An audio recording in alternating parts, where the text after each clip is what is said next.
മക്കളെ, welcome back to Xylem learning. Miss ആണ്. നമ്മുടെ ഓണ എക്സാം എത്തിയല്ലേ. സോ ഓണ എക്സാമിന് നമ്മളോട് ചോദിക്കുന്ന ഒരു ഇമ്പോർട്ടൻ്റ് ആയിട്ടുള്ള ക്വസ്റ്റ്യൻ ആണ് മിസ് ഈ വീഡിയോയിൽ ഡിസ്കസ് ചെയ്യാൻ പോകുന്നത്. സോ ഈ ഒരു വീഡിയോ ആദ്യം തൊട്ട് അവസാനം വരെ സ്കിപ്പ് ചെയ്യാതെ കാണാം കേട്ടോ. സോ ഇമ്പോർട്ടൻ്റ് ആയിട്ടുള്ള ആ ഒരു ക്വസ്റ്റ്യൻ നമുക്ക് നോക്കാം. ഒരു ആക്ടിവിറ്റിയാണ് റീഡ് ആൻഡ് എൻജോയ്. അതായത് നമ്മളോട് എക്സാമിന് സ്ഥിരം ചോദിക്കുന്ന ഒരു ടൈപ്പ് ഓഫ് ക്വസ്റ്റ്യൻ ആണ്. പുറത്തുനിന്ന് ഒരു പോം തരാം, അല്ലാന്നുണ്ടെങ്കിൽ ഒരു പാസേജ് തരാം, അല്ലാന്നുണ്ടെങ്കിൽ ഒരു സ്റ്റോറി തരാം. എന്നിട്ട് അതിനെ ബേസ് ചെയ്തിട്ട് നമ്മളോട് എന്ത് ചെയ്യും, കുറച്ച് ക്വസ്റ്റ്യൻസ് ചോദിക്കും. സോ സ്ഥിരം നമ്മുടെ ക്വസ്റ്റ്യൻ പേപ്പറിൽ കാണുന്ന ഉറപ്പായിട്ടും വരുന്ന ഒരു ഷുവർ ക്വസ്റ്റ്യൻ ആണ് ഈ ടൈപ്പ് ഓഫ് ക്വസ്റ്റ്യൻ. ആക്ടിവിറ്റി 1 എന്ന് പറയുന്നത് കമ്പൽസറി ആയിട്ടുള്ള ഒരു ആക്ടിവിറ്റിയാണ്. ആ ഫസ്റ്റ് ആക്ടിവിറ്റി എന്ന് പറയുന്നത് ഇതുപോലെ ഒരു റീഡിങ് കോംപ്രഹെൻഷൻ ആയിരിക്കും. ഒരു പാസേജോ സ്റ്റോറിയോ പോമോ തന്നിട്ട് അതിനെ ബേസ് ചെയ്തിട്ടുള്ള ക്വസ്റ്റ്യൻസ് ആയിരിക്കാം. സോ നമുക്കറിയാം, നമുക്ക് 15 മിനിറ്റ് കൂൾ ഓഫ് ടൈം ഉണ്ടല്ലേ. ആ സമയത്ത് നമ്മൾ എന്ത് ചെയ്യുക, പ്രോപ്പറായിട്ട് തന്നിരിക്കുന്ന പാസേജ്, നമ്മുടെ ടെക്സ്റ്റ് ബുക്കിലുള്ള പാസേജ് ആവണം എന്നില്ല, പുറത്തുനിന്നുള്ള പാസേജ് ആയിരിക്കും. സോ അത് പ്രോപ്പറായിട്ട് വായിക്കുക, 2-3 തവണയും വായിക്കുക, എന്നിട്ട് കൃത്യമായിട്ട് അർത്ഥം മനസ്സിലാക്കുക, എന്നിട്ട് സിമ്പിളായിട്ട് അതിനെ ബേസ് ചെയ്തിട്ടുള്ള ക്വസ്റ്റ്യൻസ് ആൻസർ ചെയ്യാം. സോ അതുപോലെ നമ്മുടെ കയ്യിൽ എന്താണ്, ഒരു പോമാണ് തന്നിരിക്കുന്നത് അല്ലേ. ഈ പോം എന്താണ്, grandma brood A tasty dish. I thought it was made of fish. Looks so yummy, thick and red. Nice to have it with the bread. അതായത് ഗ്രാൻഡ്മ ഒരു ടേസ്റ്റി ആയിട്ടുള്ള ഒരു ഡിഷ് കൊണ്ടുവന്നു അല്ലേ, വാങ്ങിക്കൊണ്ടുവന്നു. ഞാനത് കണ്ടപ്പോൾ വിചാരിച്ചു എന്താണ്, I thought it was made of fish കണ്ടുണ്ടാക്കിയിരിക്കുന്ന ഒരു ഡിഷാണെന്ന് വിചാരിച്ചു. കണ്ടപ്പോൾ എന്താ, നല്ല ടേസ്റ്റ് ഉണ്ട് അല്ലേ, കാണാൻ നല്ല ടേസ്റ്റ് ഉണ്ട്, തിക്ക് ആൻഡ് റെഡ് കളറിലാണ്, ചിലപ്പോൾ നല്ല മീൻകറി ആയിരിക്കും അല്ലേ. Nice to have it with the bread. ബ്രെഡിൻ്റെ കൂടെ അത് കഴിക്കാൻ നല്ല ടേസ്റ്റ് ആയിരുന്നു. ഇതാണ് നമ്മുടെ പോം, ഒരു സിമ്പിൾ ആയിട്ടുള്ളൊരു പോമാണ്. സോ ഇത് നമ്മൾ കൃത്യമായിട്ട് വായിച്ച് മനസ്സിലാക്കി. ഇനി ഇതിനെ ബേസ് ചെയ്ത് താഴെ തന്നിട്ടുള്ള ക്വസ്റ്റ്യൻസിന് എന്ത് ചെയ്യുക, ആൻസർ ചെയ്യുക. ഫസ്റ്റ് ക്വസ്റ്റ്യൻ എന്താണെടാ, give a suitable title to the പോം.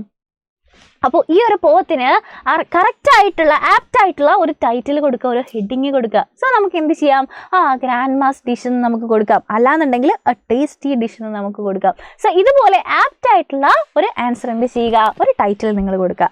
സെക്കൻഡ് നോക്കിക്കേ, find out the rhyming words and write below. അപ്പോൾ ഈ ഒരു പോത്തിലുള്ള റൈമിംഗ് വേർഡ്സ് ഏതൊക്കെയാണെന്ന് കണ്ടുപിടിച്ചിട്ട് എഴുതാനാണ്. നമുക്കറിയാം മക്കളെ, റൈമിംഗ് വേർഡ്സ് എന്ന് പറഞ്ഞാൽ എന്താണ്, ഒരുപോലെ ഇൻറ്റ് ചെയ്യുന്ന വേർഡ്സ് ആണല്ലേ. പിഗ്, ഡെഗ് എന്ന് പറയുന്ന വേർഡ്സ് എന്താണ്, എഗ് എന്ന് പറയുന്ന അക്ഷരത്തിലാണ് തീരുന്നത്.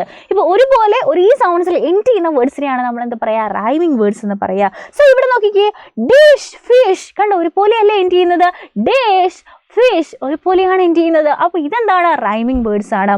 റെഡ്, ബ്രെഡ് ഒരുപോലെയാണ് എൻഡ് ചെയ്യുന്നത് അല്ലേ. അപ്പോൾ ഇതും എന്താണ്, റൈമിംഗ് വേർഡാണ്. സോ ഏതാണ് റൈമിംഗ് വേർഡ്സ് എന്ന് അടിപൊളിയായിട്ട് മനസ്സിലായിട്ടുണ്ടാവും. സോ ഇതിൽ റൈമിംഗ് വേർഡ്സ് എഴുതാൻ പറഞ്ഞാൽ dish, fish, brought, thought, red, bread എന്നൊക്കെ പറയുന്നത് ഇതാണ്, ഇതിലെ റൈമിംഗ് വേർഡ്സ് ആണ്. അത് നമ്മൾ അടിപൊളിയായിട്ട് എഴുതി.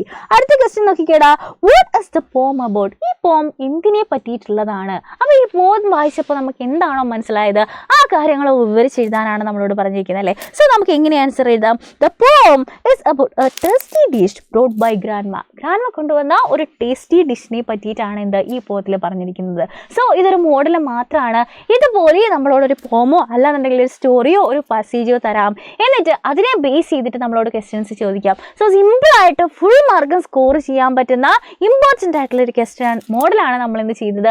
സോ മിസ്സിൻ്റെ കുട്ടികൾ എന്ത് ചെയ്യുക, ഈ ഒരു വീഡിയോ നിങ്ങളുടെ ഫ്രണ്ട്സിന് ഷെയർ ചെയ്ത് കൊടുക്കുക.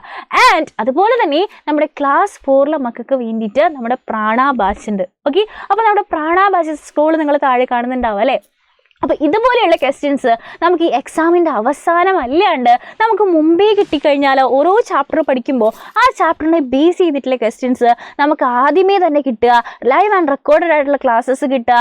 ഈ ക്ലാസ് കഴിയുമ്പോൾ എന്തെങ്കിലും സംശയം ഉണ്ടെന്നുണ്ടെങ്കിൽ നമുക്ക് ഡൗട്ട് ക്ലിയറൻസ് ക്ലാസ്സസ്, ഓരോ ചാപ്റ്റർ വൈസ് ആയിട്ടുള്ള എക്സാംസ്, ഇതെല്ലാം നമ്മൾ അറ്റൻഡ് ചെയ്ത് കഴിയുമ്പോൾ എക്സാമിൻ്റെ തലേന്ന് ഇതുപോലെ ടെൻഷൻ അടിക്കേണ്ട ആവശ്യമില്ല അല്ലേ.